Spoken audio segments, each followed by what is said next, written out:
Assalamualaikum warahmatullahi wabarakatuh. Selamat siang, Sobat Sehat RSUD Kota Bogor. Oke, selamat datang kembali di podcast Kesehatan RSUD Kota Bogor, yang mana tempat kita membahas berbagai isu kesehatan yang sangat penting dan juga relevan ya.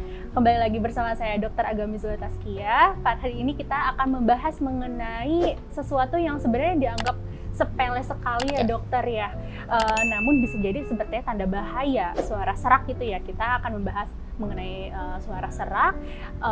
Sebenarnya kan kalau misalnya banyak orang yang suaranya serak itu karena habis teriak-teriak atau mungkin habis konser ya dok ya, kemudian mungkin flu dan sebagainya. Banyak nih orang-orang yang sangat menganggapnya sepele banget, tapi ternyata bisa mengarah ke hal yang lebih serius. Nah, kita akan mengupas tuntas nih tentang hal itu bersama Dr. Hilman, spesialis THT-KL yang berpraktik di RSUD Kota Bogor juga. Selamat siang, dokter. Selamat siang, dokter. Ya. Dokter, gimana kabarnya, dok? Alhamdulillah masih sehat. Suaranya nggak serak ya, dok? Ya, aman ya, dok? Suara ya Oke, sedikit serak. Oke, dok. Dok, jadi kita akan membahas suara serak nih, dok. Sebenarnya kalau untuk suara serak sendiri, apa sih dok yang menyebabkan kita bisa menjadi serak itu sendiri, dok? Ya, assalamualaikum warahmatullahi wabarakatuh. Selamat siang pemirsa dan terima kasih kepada Dr. Agami. Untuk suara serak ya, jadi suara serak itu suaranya berubah ya. Nah, perubahan itu mesti kita aware dan hati-hati. Kenapa suara saya bisa serak gitu. Jadi suara serak sendiri itu banyak penyebabnya. Ada penyebabnya radang, ada yang penyebabnya dari batuk pilek yang berkepanjangan, ada yang penyebabnya karena paru, sakit paru. Nah, ada juga karena tumor gitu. Ya. Oke, kalau untuk berarti kan serak itu ada gangguannya di pita suara ya dok ya? Atau ada sebenarnya selain di pita suara ada gangguan di tempat lain nggak sih dok?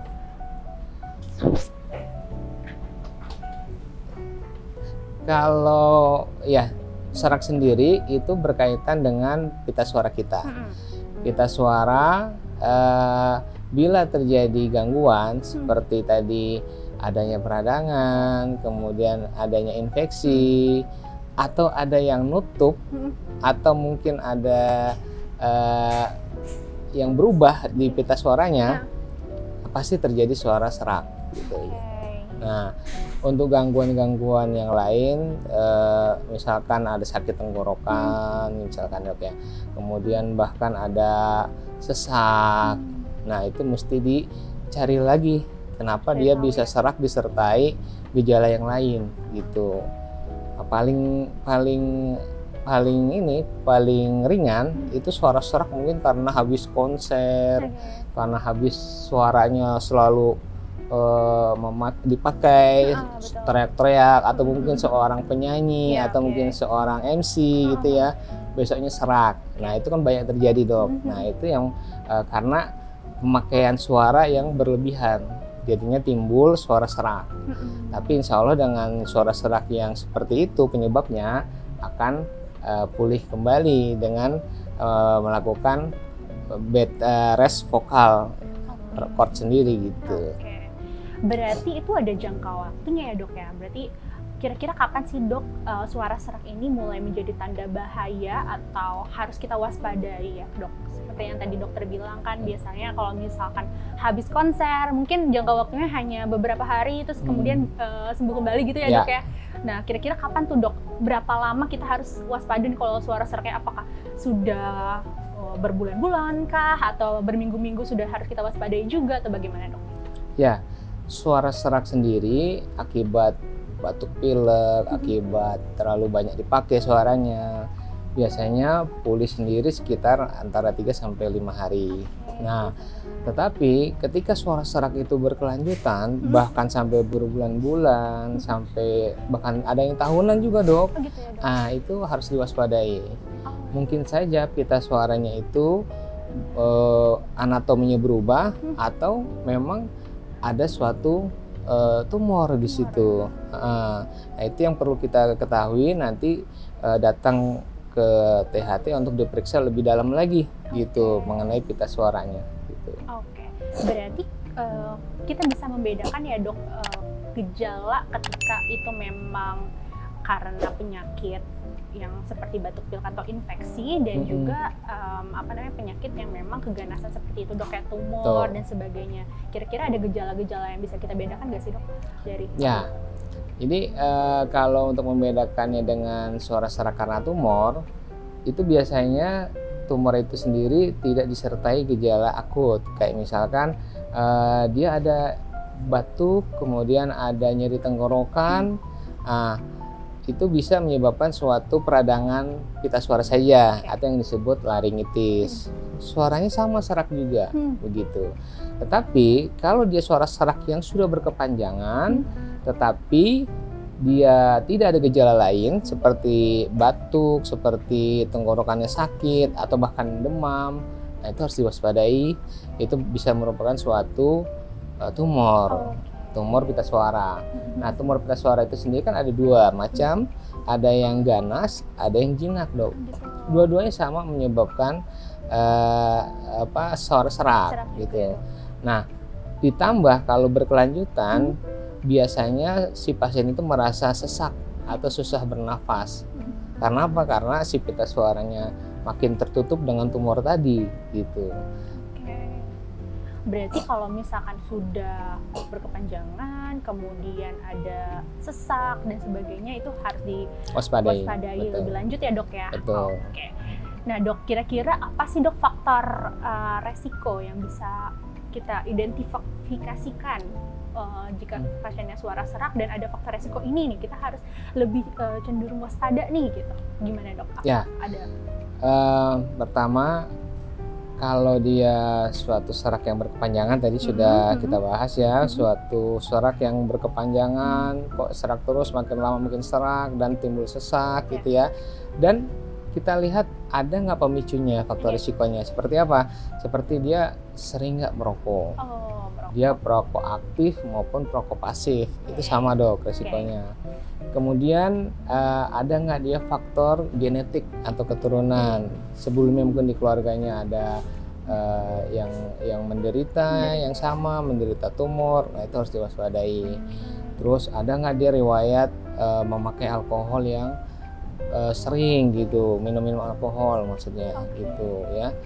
Terus ada juga nggak dia makanan-makanan yang tidak sehat, kayak makan makanan yang memakai pengawet gitu, makan makanan yang cepat saji. Ya kalau sekali-sekali boleh saja, tapi kalau hampir tiap hari hati-hati, dia pemicu karsinogenik atau pemicu kanker itu sendiri tumbuh gitu. Oke, berarti banyak ya dok sebenarnya ya faktor banyak ya? Faktor umur juga faktor begitu, usia juga. Kira-kira usia berapa tuh dok yang kalau kanker pita suara rata-rata usianya memang usia sudah tua, di atas 50 tahun. 50 tahun Iya, harus lebih waspada ya dok. Iya. Oke. Nah, tadi kan kita sudah bahas terkait seraknya nih dok nih. Tadi sempat membahas juga nih menyerempet tumornya. Nah, karena kita nih sebenarnya mau memperingati Hari Kanker Sedunia ya di tanggal 4 Februari kemarin, kita mau sedikit bahas deh dok tentang tumor laring atau kanker ya dok ya. Nah, bicara soal kanker itu sendiri, boleh gak dok tolong dijelaskan sedikit dok terkait kanker laring itu sendiri? Ya, kanker itu sendiri kan adalah mutasi sel ya, mutasi di tingkat sel yang dia pertumbuhannya itu tidak stabil ya, artinya bertumbuhnya banyak sekali karena ada mutasi gen di situ. Ya makanya tiap orang beda-beda. Ada yang bilang saya perokok tapi tidak kena kanker gitu kan. Nah mungkin dia tidak ada faktor genetiknya. Nah tetapi masa harus dicoba dulu kan? Lebih baik kita mencegah ya kan daripada udah terjadi ya.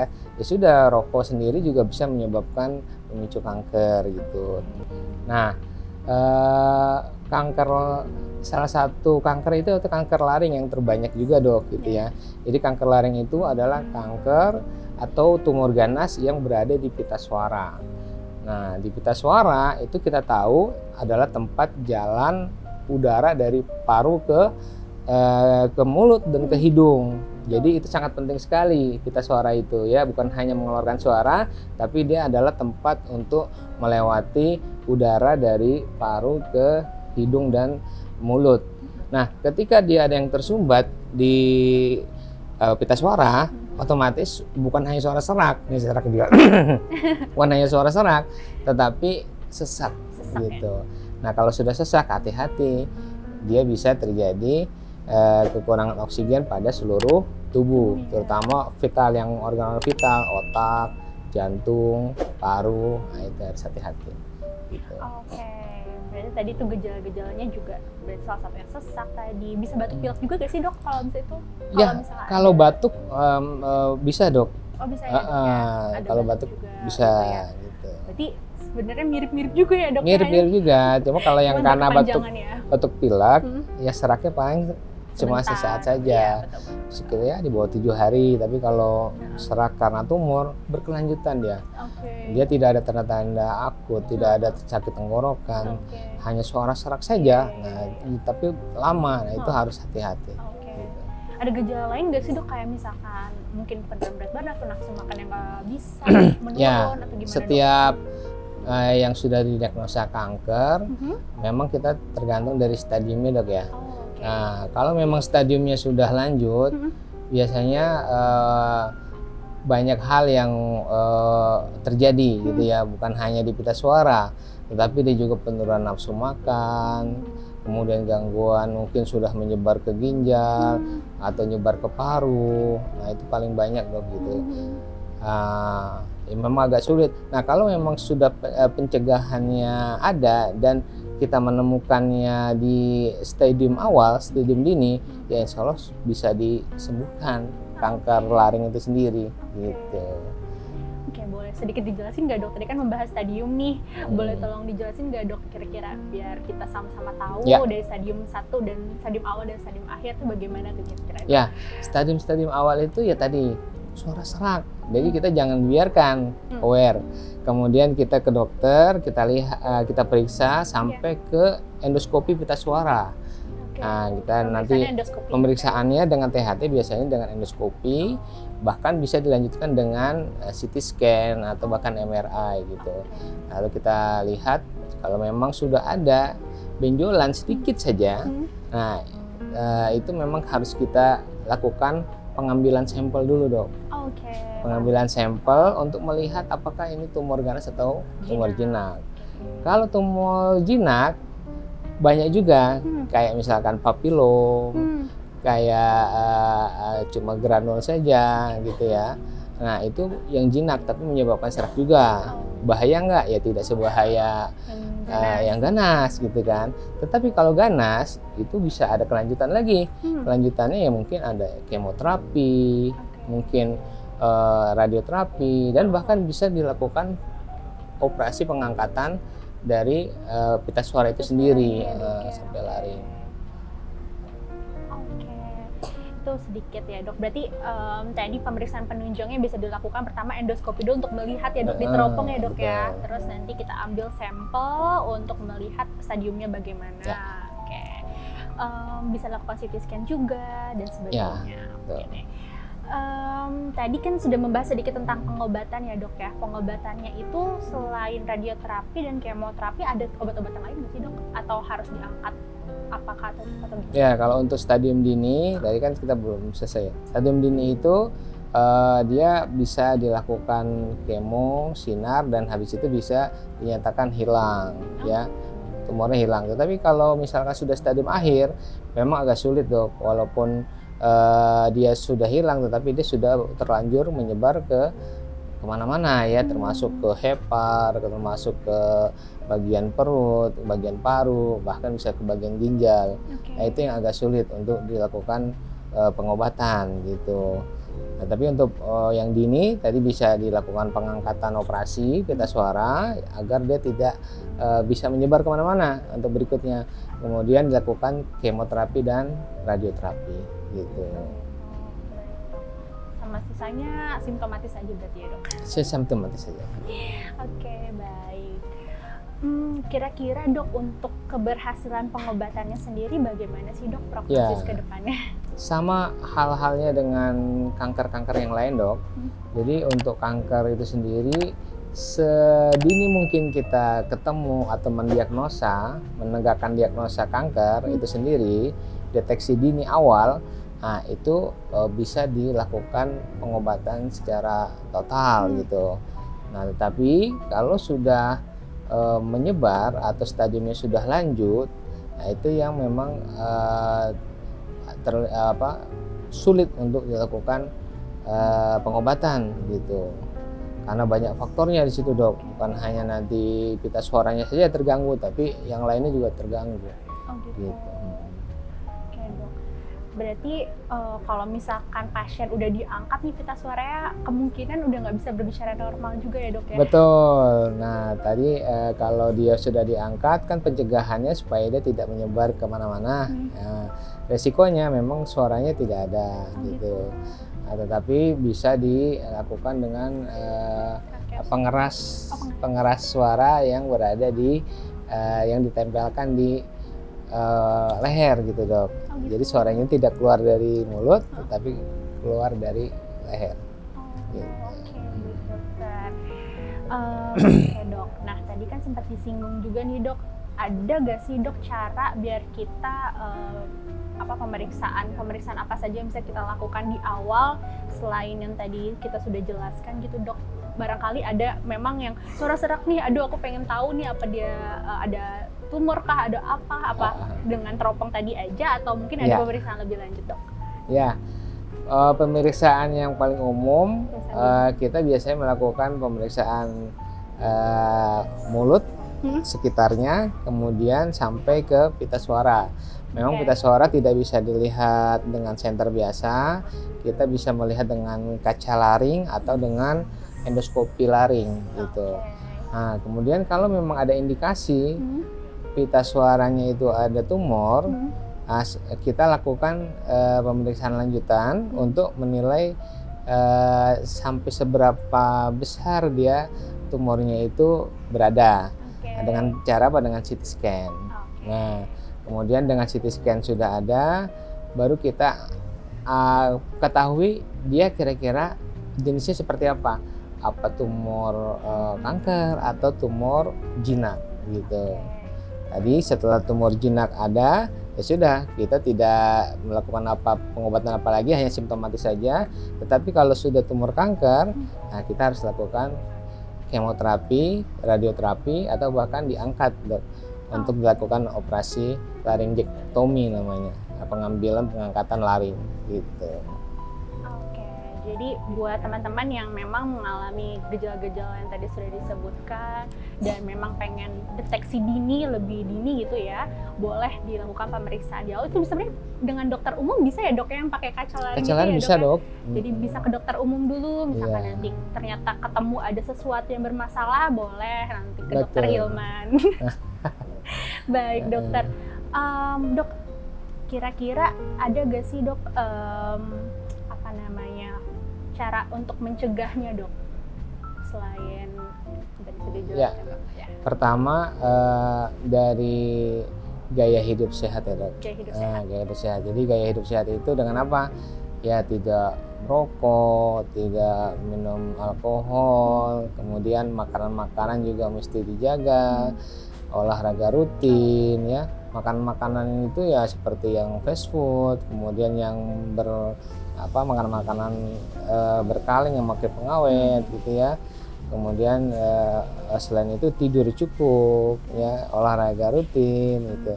Nah, faktor-faktor itu juga bisa mempengaruhi atau bisa mempercepat si tumor itu muncul gitu ya. Apalagi kalau kita mengetahui di keluarga kita ada yang seperti ini gitu, nah kita mesti aware ya. Nggak apa-apa dia disangka lebay itu nggak masalah gitu. Oh saya harus ke dokter THT, daripada dia sudah terlambat datang ke kita gitu ya. Lebih baik kita periksa lebih awal daripada sudah diperiksa ternyata stadium lanjut. Baik. Oh ya dokter, mau sedikit tanya lagi nih dok.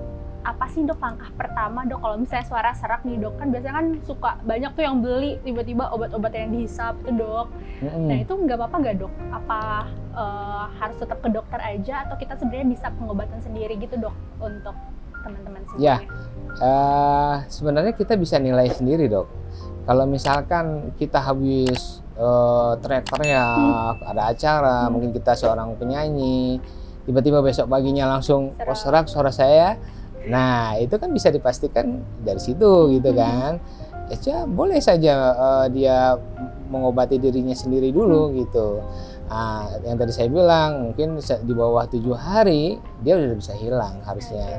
Apalagi ada batuk pilek, kemudian batuk pilek itu juga diobati juga gitu kan. Nah, tetapi kalau suara serak itu berkelanjutan, nah itu yang dia harus datang ke dokter untuk pemeriksaan lebih lanjut. Oke, kalau untuk pengobatan sendirinya tuh kira-kira apa dok? Ada rekomen nggak dok untuk pengobatan? Pengobatan sendiri tadi simptomatis ya, misalkan apa namanya yang digargal, obat kumur-kumur, kemudian obat-obat anti nyeri ya, seperti paracetamol, seperti ibuprofen, anti radang, seperti itu boleh saja gitu. Tetapi kalau sudah menyangkut antibiotik, kemudian memakai steroid, itu mesti hati-hati gitu untuk pemakaiannya gitu ya. Emang lebih baik segera periksakan ke dokter gitu. Oke dokter. Nah jadi dok ini ada pertanyaan dari penonton kita nih dok. Saya izin bacakan ya dok ya. Siang dokter, izin bertanya, saya ada sesuatu suka bengkak. Ada sesuatu suka bengkak benjolan di leher sebelah kiri dekat pundak, namun suka mengecil sendiri juga dok. Itu apa ya dokter? Karena setelah itu suara suka cepat habis dokter. Oh suaranya jadi suka cepat habis katanya dok. Nah, ada benjolan di leher dok sebelah kiri dekat pundak. Ya. Nah salah satu gejala kanker adalah terdapatnya benjolan. Biasa disebut pembesaran kelenjar getah bening atau limfadenopati ya. Untuk pita suara juga sama, dia sekitar daerah leher benjolannya gitu. Tetapi yang bertanya kan bilang suka mengecil sendiri gitu ya. Nah kalau kanker itu ada dan dia sudah terdiagnosa kanker, itu kalau belum diterapi dia tidak akan mengecil mestinya gitu. Dia akan terus berkembang. Karena apa? Karena belum dieradikasi tumornya, karena belum dituntaskan tumornya. Jadi kalau sudah ada gejala benjolan di tumor di leher, berarti dia sudah stadiumnya sudah stadium menyebar ke daerah kelenjar getah bening ya. Nah kalau pertanyaan ini mengecil sendiri, saya rasa bukan tumor, itu bukan tumor kanker maksud saya. Mungkin ada gejala yang mungkin ada infeksi, bisa infeksi itu sendiri kan. Kalau dianya minum obat antibiotik, kemudian antibiotik itu sudah diberhentikan dan sudah beberapa hari dia konsumsi, mungkin akan mengecil gitu. Nah dia bisa timbul lagi kalau infeksinya tidak tuntas gitu. Oh gitu. Jadi kemungkinan dia hilang timbulnya karena infeksinya belum tuntas ya dok ya? Betul. Kemungkinan ya. Jadi mudah-mudahan menjawab ya ini untuk pertanyaan. Ya. Dan kalau masih ada benjolan lagi ya saran saya langsung berobat saja gitu. Karena kita kan takut ya benjolan itu kan sesuatu yang tidak normal gitu ya. Jadi ini kemungkinan infeksi ya menurut dokter Hilman. Iya. Oke, pertanyaan kedua dok dari penonton kita. Dok izin bertanya, kan ada beberapa orang yang suara dari kecilnya serak-serak basah tuh dok. Gimana tuh dok? Apa perlu dicek? Ya kalau memang dari kecil sih ya memang suara asli seperti itu ya dok. Tapi kalau dia berubah, yang tadinya biasa saja tiba-tiba serak, perubahan suara, nah itu yang namanya hoarseness atau serak gitu ya. Nah itu yang harus dicek gitu. Tapi kalau tipe orang beda-beda ya. Ada yang suaranya kecil, ada yang imut, ada yang serak, ada yang bergema. Nah, itu tipe orang beda-beda. Kalau dari kecil sih saya rasa normal-normal saja gitu ya. Kecuali memang ada perubahan yang signifikan. Nah hati-hati, silahkan dicek gitu. Jadi kalau untuk dari kecil itu kemungkinan memang bawaan lahir ya gitu teman-teman ya. Iya. Baik. Sepertinya ini dari penonton pertanyaannya sudah selesai nih dokter. Oke, dokter, apakah dari dokter ada take home message untuk teman-teman semuanya di sini? Mungkin kesimpulan dari semuanya dok, mangga dok. Untuk karena kita memperingati Hari Kanker Sedunia tanggal 4 Februari kemarin ya, jadi untuk masyarakat dan penonton sekalian, kanker itu sendiri sebenarnya bisa diobati gitu ya, asalkan kita sejak awal bisa aware atau sadar akan keadaan kita sendiri. Kalau memang ada yang berubah, suara itu berubah, tidak ada salahnya kita langsung periksa gitu kan, agar tidak berkelanjutan. Yang tadi saya sudah bilang, pengobatan sejak dini itu bisa sampai tuntas pengobatan kanker gitu ya. Jadi jangan khawatir untuk untuk pengobatan yang memang berlanjut gitu ya. Nah, untuk supaya kita tidak terkena kanker, kita mulai dengan gaya hidup sehat. Gaya hidup sehat itu dengan makan makanan yang sehat, tidak merokok, tidak minum alkohol, tidak juga tidurnya kurang, tidak dengan stres gitu ya, makan makanan yang tidak sehat ya. Nah, itu kita mulai dari situ gitu. Jadi intinya semuanya kita harus hidup sehat ya, hindari faktor-faktor resiko yang tadi sudah disebutkan juga ya dokter. Oke, baik dokter, terima kasih banyak ya dok atas penjelasan yang sangat informatif ini. Semoga obrolan kita bisa bermanfaat dan meningkatkan ilmu pengetahuan untuk teman-teman sobat sehat RSUD Kota Bogor semuanya. Untuk teman-teman yang memang mempunyai keluhan serupa, boleh sekali untuk konsultasi dengan Dr. Hilman, spesialis THT kita di RSUD Kota Bogor. Dokter, prakteknya hari apa aja dok? Saya Senin sampai Jumat siang jam 1. Dan memang kebetulan di RSUD Kota Bogor ini alat-alat pemeriksaan yang tadi kita sebutkan tuh insya Allah ada. Dan memang sudah lengkap di RSUD Kota Bogor gitu.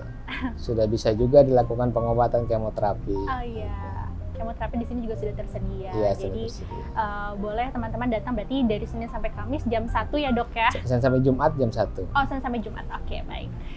Oke, terima kasih banyak ya dokter atas waktunya sudah menyempatkan hadir pada hari ini. Terima kasih juga buat teman-teman semua yang sudah mendengarkan. Semoga bermanfaat. Sampai ketemu lagi di podcast kesehatan RSUD Kota Bogor. Jangan lupa untuk subscribe dan juga like, comment, dan juga jangan lupa untuk follow IG kita. Jangan lupa untuk share video ini. Oke, terima kasih banyak. Assalamualaikum. Assalamualaikum.